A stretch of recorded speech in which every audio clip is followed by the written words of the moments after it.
In this video, I will be demonstrating how to complete exercise number 4 on the Intro to CAD worksheet that we have been using.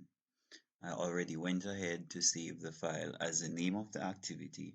If you do not know how to do that, you need to go back and watch the previous videos. Right, I need to set my units. The unit for this activity is in inches as shown in the bracket here. So I need to go ahead and set my units. I'm going to set my units to architectural since we're drawing in inches. All right. So once I do that, then I can start my drawing.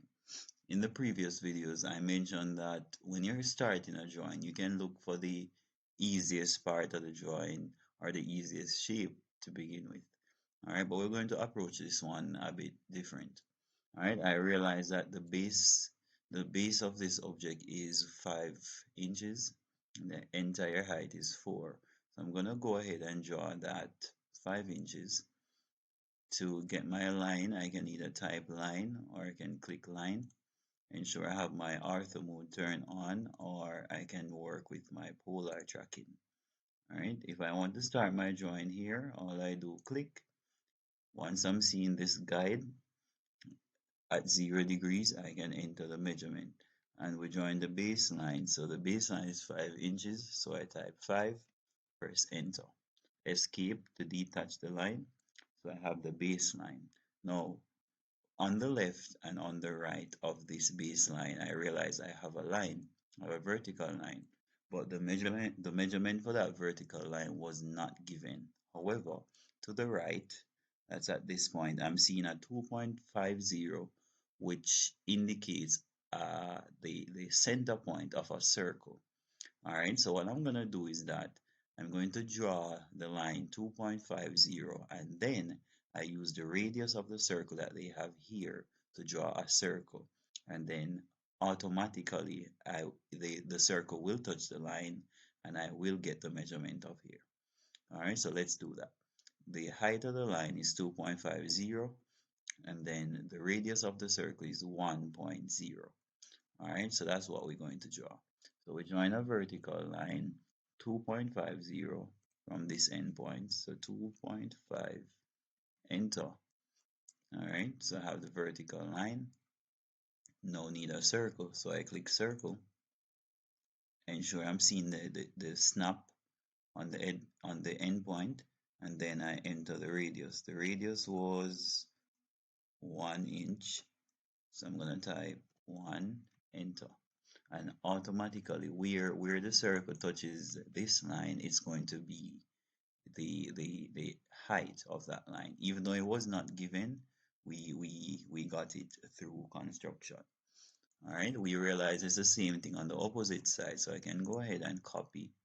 To copy it, I need to highlight everything, click copy. It will ask me to specify the base point. That's this endpoint that I'm using, so I'm copying it from here and I'm pasting it on the endpoint to the left. All right, so I have these two.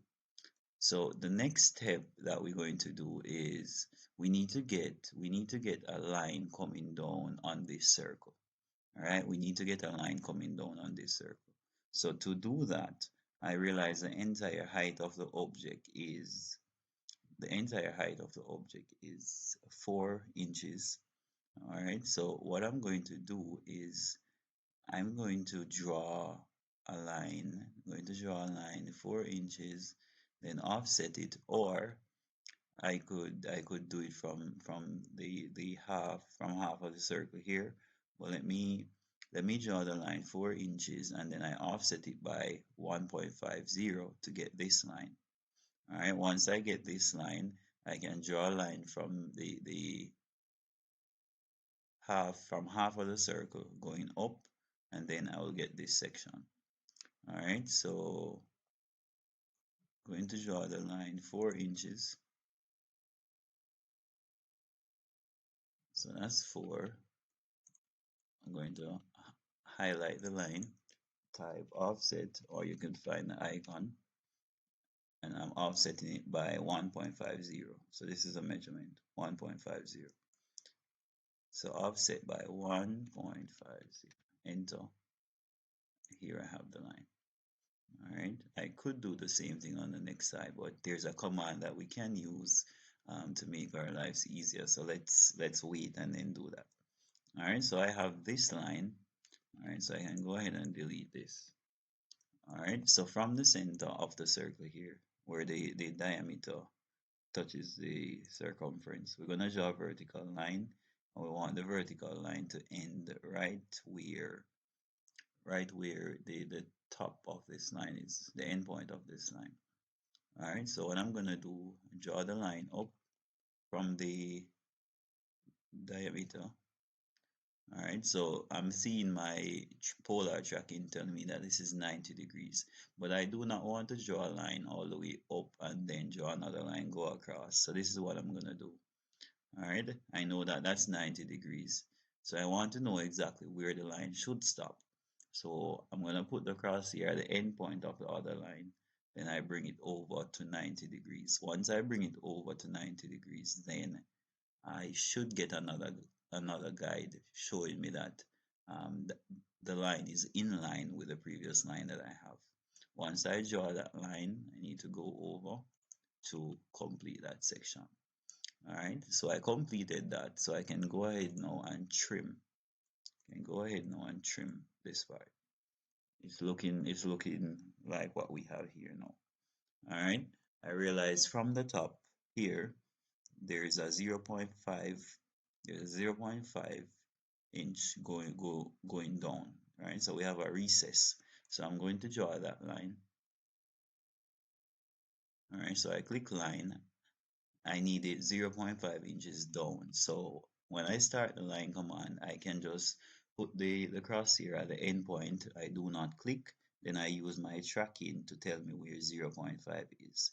So once you see that X on the line, you can type 0.50, enter, and the line will be attached 0.5 from the top.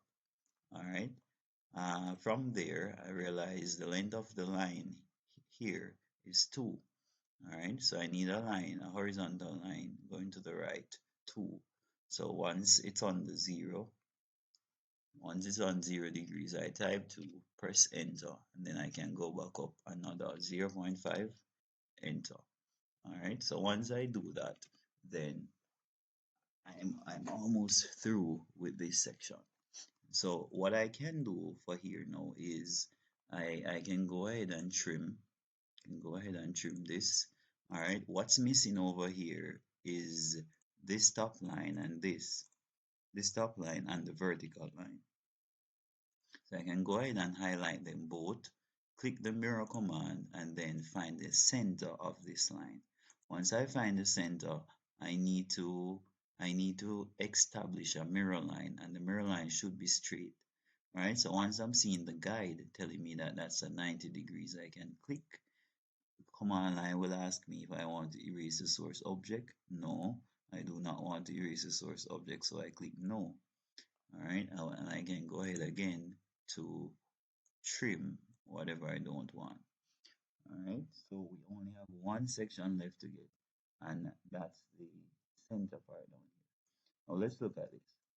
Alright, so it's telling me that this line is 1.50 from the left the left endpoint 1.50, and it has a circle that is 1 inch.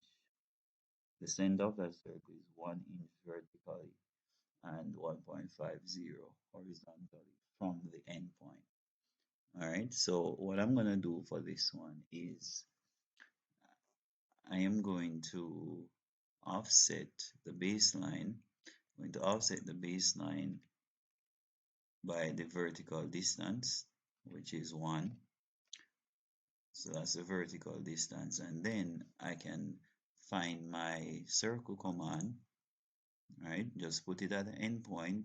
I'm going to track across with a 1.50 distance, 1.50. All right, and once I press enter, then the circle will attach itself to the 1.50 distance. All right, the radius of the circle based on the drawing here is 0.5. 0.5 for both ends. So I'm going to type 0.5 radius, press enter. All right, I could go ahead and mirror this, but let's do the same thing from the other side. All right, so circle command, put it at the end point, move it across on the line, type the distance that we want, that's 1.50, enter, and then we put in the radius, that is 0.5. So put in the radius, we press enter, and the only thing left for us to do now is to draw these two lines. Draw these two lines to connect the circle. So I start my line command, I click